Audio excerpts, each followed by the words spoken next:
नमस्कार, स्वागत है आपका। आप देख रहे हैं 20 मिनट में 20 खबर और मैं हूं आपके साथ सुमित गुप्ता। हम अगले 20 मिनट में आपको देश दुनिया की 20 ऐसी खबरें बताने वाले हैं जो इस वक्त न केवल सुर्खियों में है बल्कि दिलचस्प और अहम भी हैं। तो चलिए शुरू करते हैं 20 मिनट में 20 खबर का सिलसिला। सबसे पहले देखते हैं राजस्थान की कौन कौन सी खबर इस वक्त अहम है।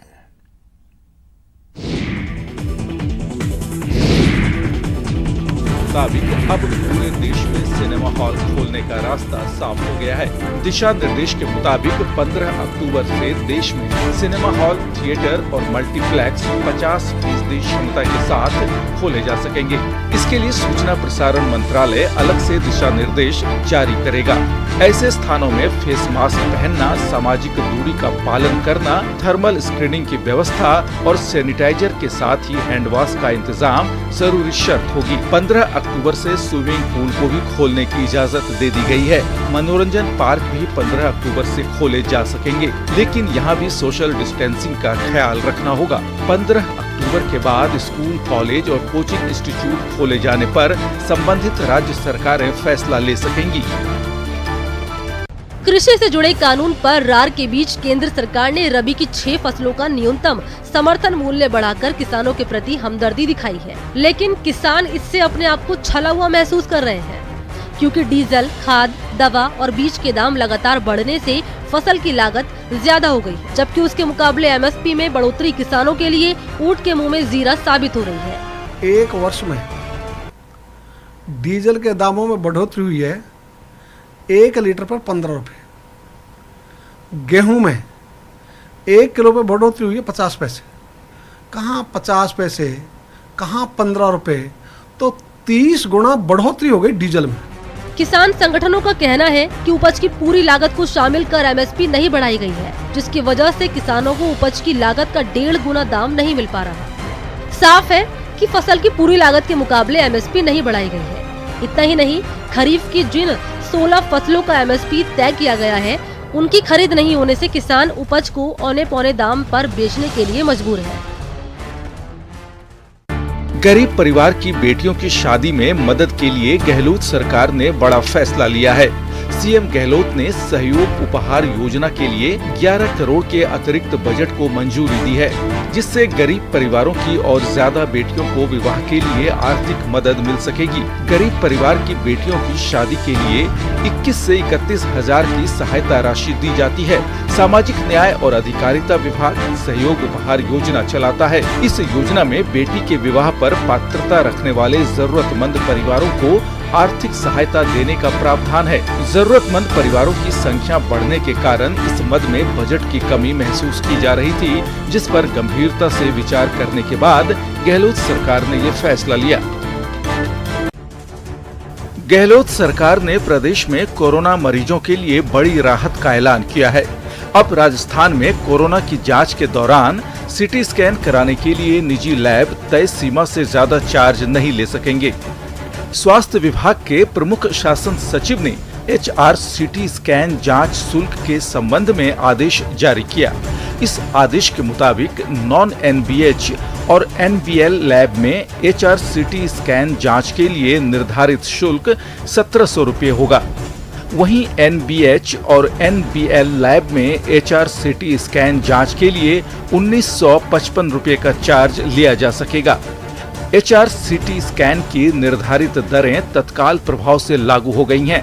आदेश के मुताबिक तय सीमा से ज्यादा पैसे लेने पर निजी लैब के खिलाफ कार्रवाई हो सकती है। इससे पहले निजी अस्पतालों में कोरोना के इलाज के लिए भी अधिकतम राशि तय कर दी गई थी, जिससे कोरोना मरीजों को काफी फायदा हुआ था।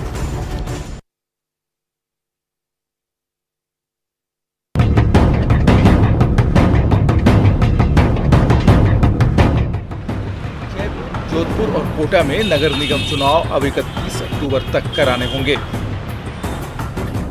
राजस्थान हाईकोर्ट ने तीनों जगह के 6 निगमों के चुनाव टालने को लेकर दायर याचिका खारिज कर दी। दरअसल प्रदेश में बढ़ते कोरोना संक्रमण के चलते सरकार अगले साल 31 मार्च तक निगम चुनाव टालना चाहती थी। जयपुर, जोधपुर और कोटा नगर निगम में पहले अक्टूबर 2019 तक चुनाव होने थे। राज्य सरकार ने तीनों नगर निगमों का विभाजन कर दिया था। इससे नियमों के तहत राज्य निर्वाचन आयोग को तैयारियों के लिए 6 महीने का समय और मिल गया था। 5 अप्रैल 2020 को चुनाव की तारीख तय की गई थी, लेकिन कोरोना के चलते हाईकोर्ट ने 6 सप्ताह के लिए चुनाव टाल दिए। इसके बाद फिर सरकार ने कोरोना का हवाला देकर हाईकोर्ट से 31 जुलाई तक चुनाव टलवा लिए। मियाद खत्म होने से पहले सरकार ने फिर गुहार लगाई, लेकिन इस बार कोर्ट ने इस याचिका को खारिज कर दिया। हाईकोर्ट के इस फैसले के बाद अब 31 अक्टूबर तक इन तीनों जगहों पर चुनाव संपन्न कराने होंगे। आर्टिस्ट सधे हाथों से पेपर पर रंग भरकर पेंटिंग बनाने में जुटे हैं, लेकिन इन खूबसूरत पेंटिंग के खरीदार नहीं हैं। ये मशहूर मिनिएचर आर्ट है जो कभी देसी विदेशी सैलानियों की पहली पसंद हुआ करता था, लेकिन कोरोना की मार ने इस कारोबार को पूरी तरह से ठप कर दिया है, जिससे करीब 300 आर्टिस्ट के सामने रोजी रोटी का संकट खड़ा हो गया है। मिनिएचर आर्ट में इंडियन हेरिटेज का खूबसूरत अंदाज छिपा है और इस कला की विदेशों में सबसे ज्यादा मांग थी, लेकिन कोरोना काल के बाद विदेशी सैलानी तो दूर, देसी सैलानी भी नहीं आ रहे, जिससे इस कला से जुड़े कलाकारों को अपने परिवार को पालने की चिंता सता रही है। वृद्ध आश्रम में अपनी बाकी की जिंदगी काट रहे ये हैं ईश्वर प्रसाद। ईश्वर का दिया इनके पास सब कुछ था, अच्छा खासा व्यवसाय, लाख रुपए महीने से ज्यादा की कमाई, लेकिन ईश्वर प्रसाद अपने कलयुगी बेटों के शिकार बन वृद्ध आश्रम पहुंच गए। 2018 में अंधा हो गया, अब कमा कर देने लायक उनको रहा नहीं। मैं तब मेरे साथ ये चीज पैदा हुई है। बड़े घर में रहने वाले और आरओ का अपना व्यवसाय करने वाले ईश्वर प्रसाद अब इस छोटे से कमरे में अपने जैसे कई लोगों के साथ जिंदगी का बचा हिस्सा काट रहे हैं। हालांकि घटना की जानकारी के बाद पुलिस ने पहले ईश्वर प्रसाद के बेटों को समझाया और ना मानने पर बुजुर्ग पिता के साथ दुर्व्यवहार के आरोप में 2 बेटों को गिरफ्तार कर लिया। ईश्वर प्रसाद का वक्त तो वृद्ध आश्रम में किसी तरह से कट जा रहा है, लेकिन सूनी आंखें आज भी अपने घर का रास्ता तलाश रही हैं। रंग बिरंगी तितलियां कुदरत का नायाब तोहफा है, जिसे देख हर किसी का मन पुलकित हो जाता है। इन तितलियों को गिनने, समझने और संरक्षण के लिए देश भर में बिग बटरफ्लाई मंथ मनाया जा रहा है। इसी के तहत डूंगरपुर के सागवाड़ा कस्बे के पेशे से टीचर तितली विशेषज्ञ मुकेश पवार ने नई तितली की खोज में अहम भूमिका निभाई है। मुकेश ने नई प्रजाति की तितली की तस्वीर बटरफ्लाई रिसर्च इंस्टीट्यूट को भेजी, जहां 6 साल तक नई तितली पर रिसर्च के बाद ऐलान किया है कि ये देश की 1328वीं तितली है। मुकेश पवार ने अब तक 111 प्रजातियों की तितलियों को पहचाना है और इनमें से 82 प्रजातियों की तितलियों की लाइफ साइकिल की स्टडी की है। बिग बटरफ्लाई मंथ के दौरान प्रदेश में 3 नई प्रजाति की तितलियों की खोज की गई, जिससे मरुधरा को राष्ट्रीय गौरव हासिल हुआ है।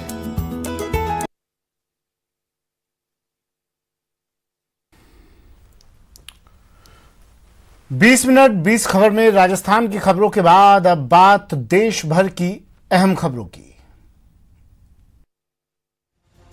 बाबरी केस में 28 साल बाद आखिरकार फैसला आ गया। लखनऊ में सीबीआई की स्पेशल कोर्ट ने राम मंदिर आंदोलन के प्रमुख चेहरे रहे लाल कृष्ण आडवाणी, मुरली मनोहर जोशी और उमा भारती समेत सभी 32 आरोपियों को बरी कर दिया। फैसले के आते ही आडवाणी और जोशी के घरों पर खुशी की लहर दौड़ गई। स्पेशल कोर्ट का आज का जो निर्णय हुआ है वह अत्यंत महत्वपूर्ण है और हम सब के लिए बहुत खुशी का प्रसंग है। लखनऊ की सीबीआई कोर्ट ने एक ऐतिहासिक निर्णय दिया है कि 6 दिसंबर को अयोध्या में हुई घटनाओं के लिए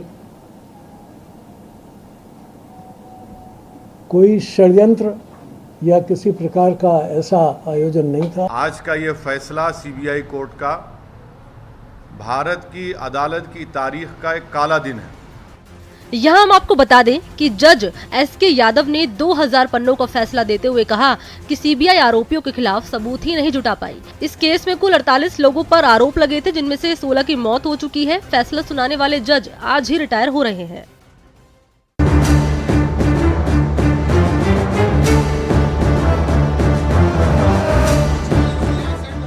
एक दो नहीं बल्कि पूरे 10 लाख मोबाइल। जी हाँ, 10 लाख मोबाइल। जितना सुनकर आप चौंक रहे हैं, उतना ही पुलिस भी हैरान है, वो भी एमपी और आंध्र प्रदेश की। दोनों राज्यों की टीम ने इस मोबाइल चोर गिरोह का भंडाफोड़ किया है और एक ट्रक से 10 लाख मोबाइल जब्त किए हैं। इस गिरोह से हमने लगभग 15 करोड़ से ज्यादा के मोबाइल फोन्स जब्त किए हैं, जो हमारी देवास पुलिस की टीम ने आंध्र प्रदेश पुलिस की टीम के सहयोग के साथ जब्त किए हैं। अभी इसमें 3 आरोपियों को गिरफ्तार किया है हमने। पुलिस की ज्वाइंट टीम ने चोरी के मोबाइल के साथ 3 शातिर चोरों को भी गिरफ्तार किया है। ये लोग दूसरे राज्यों के चोरी के मोबाइल को बेच दिया करते थे।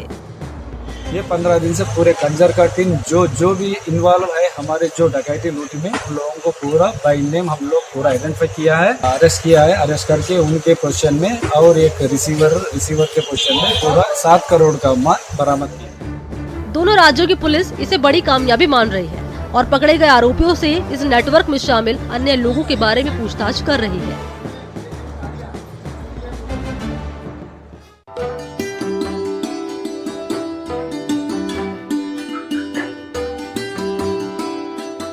महात्मा गांधी जैसे दिखने वाला ये बच्चा किसी फैंसी ड्रेस कंपटीशन में हिस्सा लेने नहीं आया, बल्कि ये कोरोना से लोगों को जागरूक कर रहा है। 10 साल के इस मासूम बच्चे ने महात्मा गांधी का रूप धारण किया और खुद का कोविड टेस्ट करवाया। इसके साथ ही समाज को संदेश भी दिया कि टेस्ट इज बेस्ट। मैंने भी अपना कोरोना टेस्ट कराया है, आप भी कराए, और इसमें घबराने की कोई भी ज़रूरत नहीं है, क्योंकि आप टेस्ट कराएंगे तो भारत स्वस्थ रहेगा। इस पूरे प्रोग्राम का आयोजन राजकोट की फ्रीडम युवा संस्थान ने किया। ये संस्था हर साल गांधी विचार यात्रा के साथ रैली निकालती है, लेकिन इस बार कोरोना की वजह से रैली को मंजूरी नहीं मिली, इसलिए संस्था ने कोरोना को लेकर गांधीगिरी का तरीका अपनाया। गांधी जी देशवासियों को टेस्ट से घबराने का नहीं और टेस्ट करके ये कोरोना की चेन को तोड़ने का संदेश इस तरह से देना चाहते हैं। ये हमारा इस साल का मैसेज होगा। छोटे से गांधी और कस्तूरबा ने तो अपना टेस्ट करवा लिया, अब बारी आपकी है। आप भी अपना कोरोना टेस्ट करवाइए। भारत से कोरोना को भगाने में अहम भागीदारी निभाइए।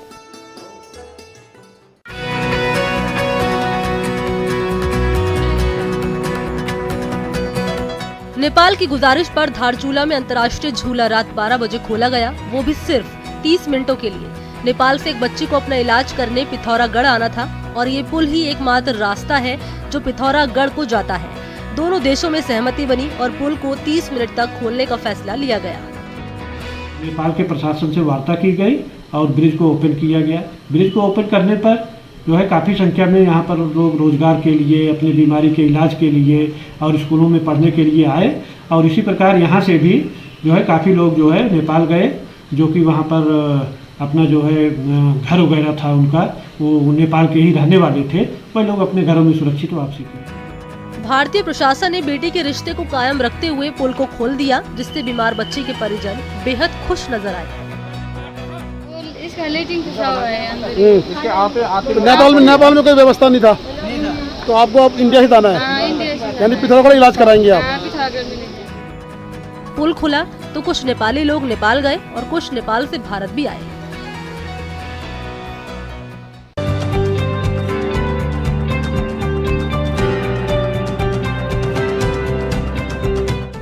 कहते हैं कि जब दिल में जज्बा हो और कुछ कर गुजरने की चाहत हो तो कामयाबी आपके कदम चूमती है। वाराणसी के नारायणपुर गांव के कुछ युवाओं ने अपनी किस्मत अपने हाथ लिखी है। अब गांव के ये युवा समाज के लिए एक नजीर बन गए हैं। जी, मैं पढ़ाई करके मैं टीचर बनने की तैयारी कर रहा था, लेकिन मेरे मन में कुछ अलग करने की सोच थी कि मुझे कुछ अलग करना है, खेती की तरफ करना है। तो फिर मुझे उदयदेव समिति कृषि उद्यम के माध्यम से मोती की खेती के बारे में पता चला और फिर मैंने उसके लिए प्रशिक्षण किया और फिर मैं आज मोती की खेती कर रहा हूँ। हमारा पूरा ध्यान उन सभी तरह की खेती की तरफ है जिसमें जमीन की जरूरत कम हो और बाकी रिसोर्सेज भी कम लगें। पढ़े लिखे इन युवाओं ने नौकरी छोड़ गांव में मोती उत्पादन और मधुमक्खी पालन का काम शुरू किया है। तीनों ने पहले खेती की बारीकियां सीखी और घर में कृत्रिम तालाब बनाकर मोती बनाने का कारोबार शुरू किया। मुझे ये व्यवसाय शुरू करे 1 साल हो गया है और बिल्कुल इसमें जो अभी चीजें जो हमें खुद प्रशिक्षण के दौरान खुद पता नहीं था कि इतनी सारी जानकारी जो काम करने के दौरान आप प्राप्त कर सकते हैं, ये मैंने खुद यहाँ पे मौन पालन करके सीखा। 50,000 से शुरू हुआ इनका व्यवसाय आज 3 लाख तक पहुँच गया है, जो लगातार बढ़ता जा रहा है।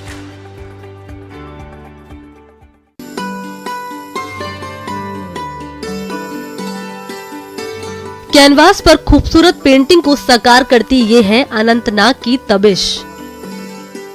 अनंतनाग की तबिश ऐसे तो MBBS की स्टूडेंट है, लेकिन ये पहचानी जाती है अपनी खूबसूरत पेंटिंग्स के लिए।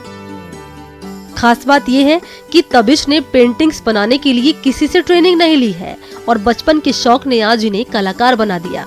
आई am an self taught artist. मैंने कभी किसी से सीखा नहीं है, मुझे बचपन से इस चीज़ का शौक था, तो मैं बचपन से कार्टून्स बनाना स्टार्ट करती थी या बुक्स पे भी जो भी होते थे पिक्चर्स वो बनाती थी। शुरुआत में तबिश ने अपनी पेंटिंग्स को सोशल मीडिया पर अपलोड करना शुरू किया और सोशल मीडिया पर मिली अच्छी प्रतिक्रिया से तबिश का शौक जुनून में बदल गया।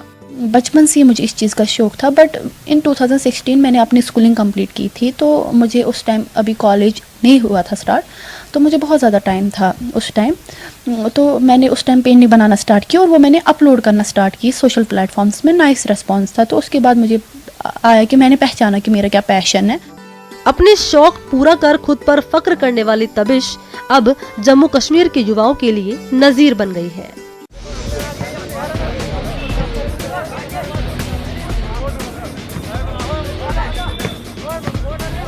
कई महीनों से लॉकडाउन के बाद अब धीरे धीरे घाटी में भी रौनक लौटने लगी है। जम्मू कश्मीर के पुंछ में यूथ सर्विसेज और स्पोर्ट्स डिपार्टमेंट ने अंडर 19 वॉलीबॉल टूर्नामेंट का आयोजन किया। इस टूर्नामेंट में सभी युवाओं ने बढ़ चढ़कर हिस्सा लिया। हमारी जो गेम बंद हो गई थी वो आज हम टूर्नामेंट पुंछ में खेलने आए हैं। बहुत अच्छा लगा देख के कि गवर्नमेंट ने हमारे लिए स्कीम निकाली टूर्नामेंट वॉलीबॉल का। हमारी टीम आई है इधर, हम पुंछ में इधर हमें खेलने का स्पोर्ट्स ने हमें बहुत मौका दिया। हमें काफ़ी अरसे से बहुत प्रॉब्लम हो रही थी, घर में बैठे बोर हो रहे थे, इसी की वजह से हमें इधर खेलने के लिए मौका दिया। हमें बहुत अच्छा लगा टूर्नामेंट में खेल के। इस मौके पर पुलिस अधिकारी रमेश ने युवाओं की तारीफ की और कहा कि इस टूर्नामेंट से लोगों को कोरोना से बचाव के साथ साथ इन खेलों को जारी रखने का संदेश दिया जा रहा है। Department of youth services and sports और मैं तारिक साहब को मुबारकबाद देता हूँ कि उन्होंने ये स्पोर्ट्स एक्टिविटी जो है वो कोविड-19 में जो पूरी तरह ठप हो गई थी उसको फिर से रीस्टार्ट किया है। इस टूर्नामेंट में हिस्सा लेने के बाद सभी युवा खिलाड़ी बेहद खुश नजर आए और अब सभी स्पोर्ट्स में देश का नाम रोशन करना चाहते हैं।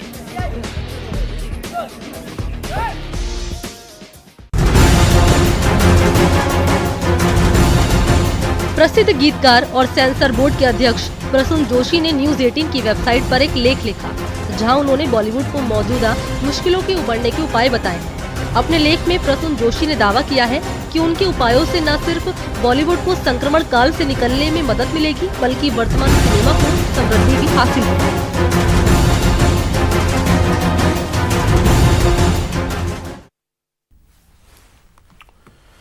20 मिनट 20 खबर में अब बात करते हैं कुछ अंतर्राष्ट्रीय खबरों की।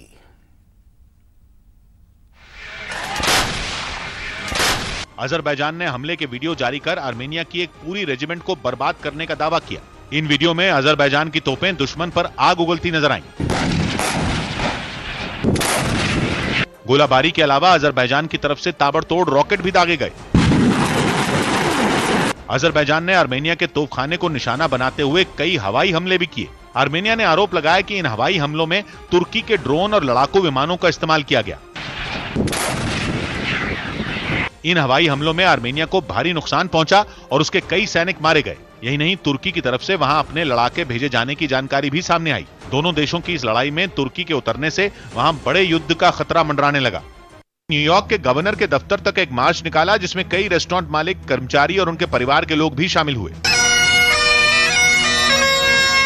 कोरोना संकट की वजह से वहां के रेस्टोरेंटों में क्षमता से 1/4 यानी सिर्फ 25% ग्राहकों को ही अंदर बैठकर खाने की मंजूरी दी गई, जबकि ये लोग 50% ग्राहकों को प्रवेश देने की मांग कर रहे हैं। अपनी नाराजगी जताने के लिए कुछ लोग कंधों पर एक ताबूत उठाकर मार्च करते नजर आए, जिसके जरिए उन्होंने ये बताने की कोशिश की कि अगर उनकी मांगों पर ध्यान नहीं दिया गया तो कुछ ही वक्त में उनके रेस्टोरेंट बंद हो जाएंगे।